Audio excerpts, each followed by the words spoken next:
4학년 친구들 안녕하세요. 오늘도 재미있는 국어 시간 선생님과 함께할 준비 되었나요? 먼저 공부를 잘 할 수 있는 환경을 만들어요. 교과서도 준비하고 연필, 지우개도 가지런히 놓아요. 지난 시간에는 우리 어떻게 하면 글의 내용을 잘 간추릴 수 있는지에 대해서 공부했습니다.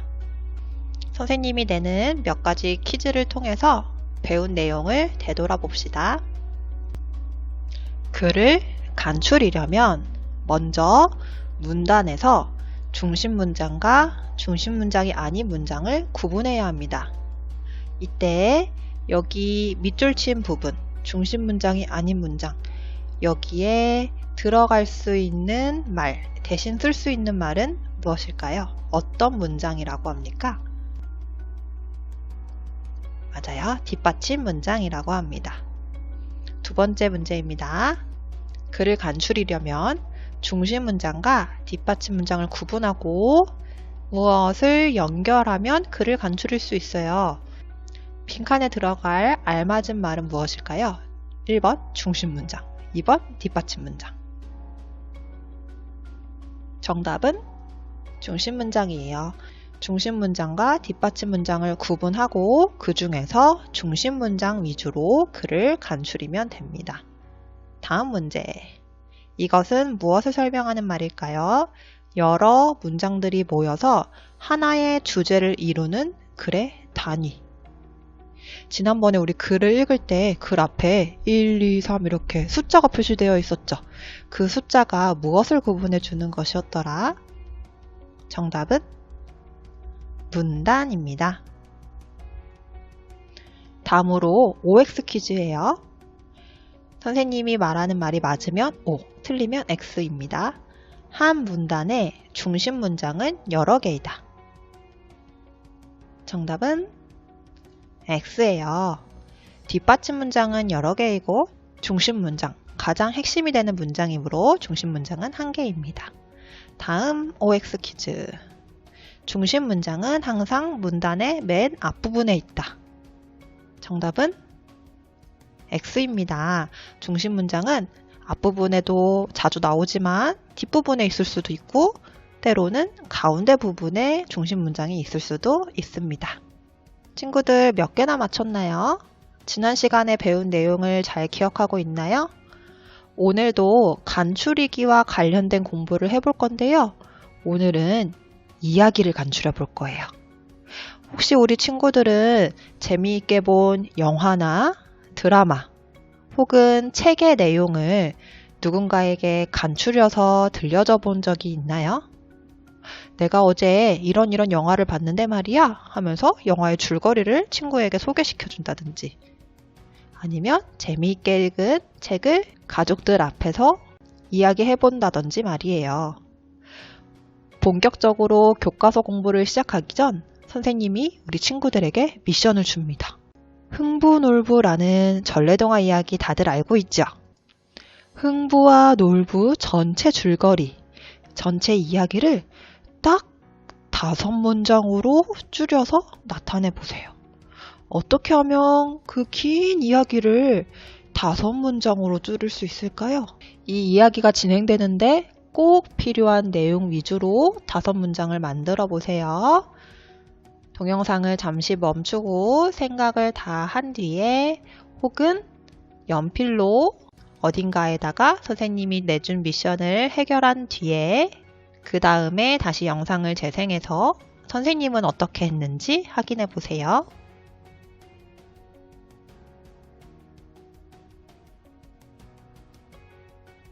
이야기를 잘 간추려 보았나요?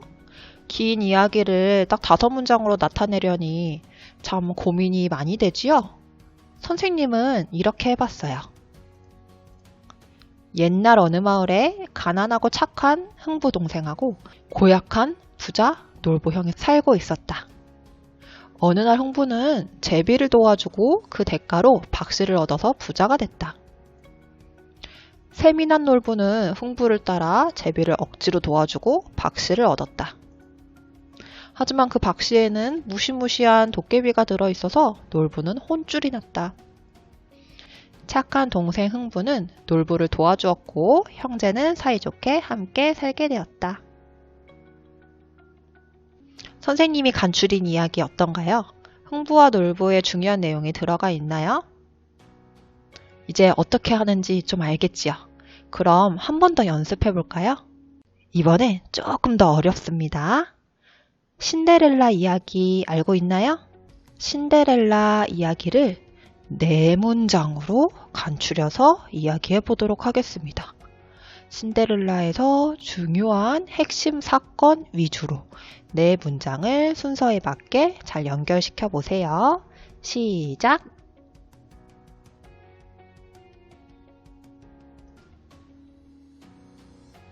어떤가요?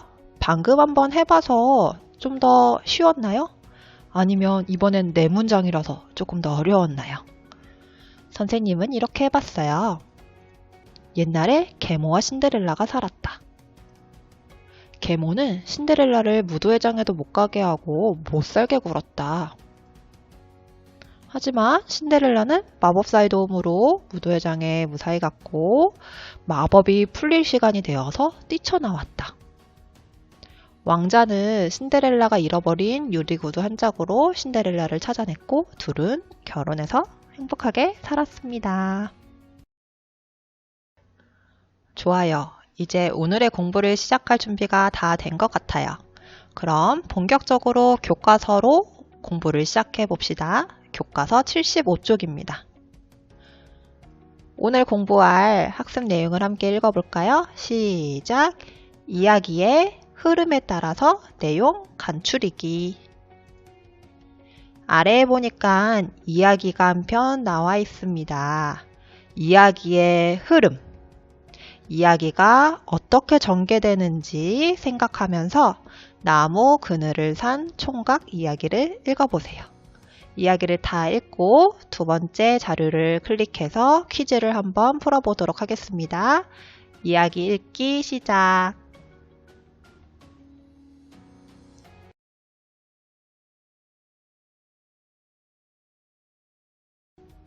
어떻게 하면 이야기를 잘 간추릴 수 있는지 알아보았나요? 이야기를 간추릴 때는 딱 3가지만 기억해요. 언제, 어디에서, 무슨 일이 있었나. 이야기에 나타난 시간과 장소에 맞게 어떤 사건이 있었는지를 정리하면 간추리기가 쉽습니다. 그러면 나무 그늘을 산 총각 이야기를 다시 읽고 중요한 사건을 정리해 보겠습니다. 어느 더운 여름, 한 총각이 뜨거운 볕을 피해 나무 그늘에서 낮잠을 자고 있었습니다. 그런데 욕심쟁이 영감이 자신의 조상이 심은 나무이니 나무도 제 것, 나무 그늘까지도 제 것이라고 우기며 허락도 받지 않고 제 나무 그늘에서 낮잠을 잤다고 총각에게 고래고래 소리를 질렀습니다. 총각은 화가 나서 이런 욕심쟁이 영감 어디 한번 당해봐라 하는 생각으로 욕심쟁이 영감에게 10냥을 주고 나무 그늘을 샀습니다. 욕심쟁이 영감은 좋아서 입이 그만 해벌쭉 찢어졌습니다. 그날 오후 해가 기울며 욕심쟁이 영감의 집 쪽으로 나무 그늘이 옮겨가자 총각은 영감의 집 마당으로 들어갔습니다. 해가 기울수록 안방까지 함부로 들어와 벌렁 들어눕는 총각을 보고 욕심쟁이 영감은 곧 해가 저물면 별 도리가 없어 집으로 돌아갈 것이라고만 생각했습니다. 해가 저물자 총각이 곧 집으로 돌아가는 것을 보고 여발한 듯 낄낄 웃었죠. 그런데 이게 웬일입니까? 총각은 다음 날도 그 다음 날도 매일같이 욕심쟁이 영감의 집을 제 집 안방 드나들듯 드나들었습니다. 한술 더 떠 마을 사람들까지 욕심쟁이 영감의 집을 제 집 드나들듯 했습니다. 욕심쟁이 영감은 원래 값의 2배인 20냥에 그늘을 다시 팔라고 권했지만 총각은 10,000냥은 주셔야 한다고 큰 소리를 쳤습니다. 욕심쟁이 영감은 총각에게 사정사정했지만 어쩔 도리가 없었습니다. 결국 욕심쟁이 영감은 짐을 꾸려 마을을 떠나고 말았습니다. 총각은 욕심쟁이 영감이 떠난 큰 기와집과 나무 그늘을 큰 쉼터로 만들었고, 쉼터는 누구나 마음 놓고 쉬어가는 곳이 되었습니다. 이야기를 잘 들어보았나요? 교과서 82쪽 3번을 함께 해봐요. 3번, 나무 그늘을 산 총각을 다시 읽고 중요한 사건을 정리해 봅시다. 순서에 맞게 총 1번, 2번, 3번, 4번 4단계의 표가 나와 있어요. 그리고 자세히 보니까 시간, 장소, 사건을 적는 칸이 있네요. 비어있는 부분에 해당하는 내용을 찾아서 적어봅시다. 먼저 첫 번째, 어느 더운 여름날에 일어난 일입니다. 어디에서 있었던 일인지는 비어있네요. 거기에서 어떤 사건이 있었냐면 총각이 욕심쟁이 영감에게 나무 그늘을 샀어요. 어디에서 있었던 일일까요? 적어보세요. 그렇죠. 느티나무 그늘에서 있었던 일이에요. 더 자세하게 쓰고 싶은 친구는 부자 영감 집 앞에 있는 느티나무 그늘이라고 쓰면 될 것 같아요. 두 번째를 볼게요.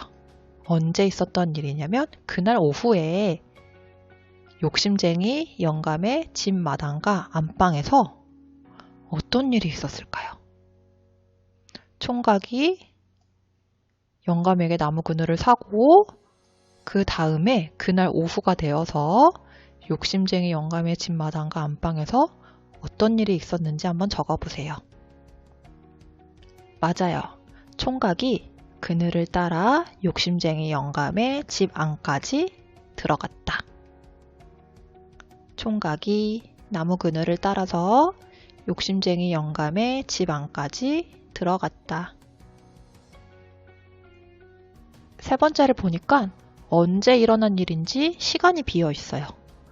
장소를 보면 욕심쟁이 영감의 집에서 있었던 일이래요. 여기에서 어떤 일이 있었냐면 그늘이 사라지자 총각이 집으로 돌아갔어요. 총각이 집으로 돌아간 게 언제 있었던 일인지 교과서 77쪽에서 한번 찾아볼까요? 네, 총각이 언제 집으로 돌아갔는지 시간을 나타내는 말을 한번 찾아보세요. 잘 찾았어요. 저녁이 되어서. 그럼 여기 빈칸에다가 그날 저녁에 혹은 그냥 저녁이라고 적어도 됩니다.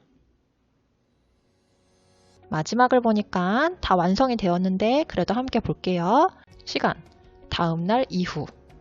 장소, 욕심쟁이 영감의 집과 느티나무 그늘에서. 사건, 총각이 동네 사람들을 다 부르자 욕심쟁이 영감이 마을을 떠나갔습니다. 이렇게 해서 이야기가 마치게 됩니다. 시간, 장소, 사건을 잘 정리해 보았나요? 이제 방금 전 3번에서 활동한 내용을 토대로 이야기의 전체 줄거리를 한번 간추려 볼 거예요. 82쪽 4번입니다. 이야기의 흐름에 따라 나무 그늘을 산 총각의 내용을 간추려 써봅시다. 위에서 간추린 큰 4가지 사건을 중요한 뼈대로 잡고 이야기의 흐름이 잘 나타나도록 간추려서 쓰면 됩니다. 영상을 잠시 멈춰놓고 교과서에 또박또박 바른 글씨로 이야기를 간추려 써보세요. 시작!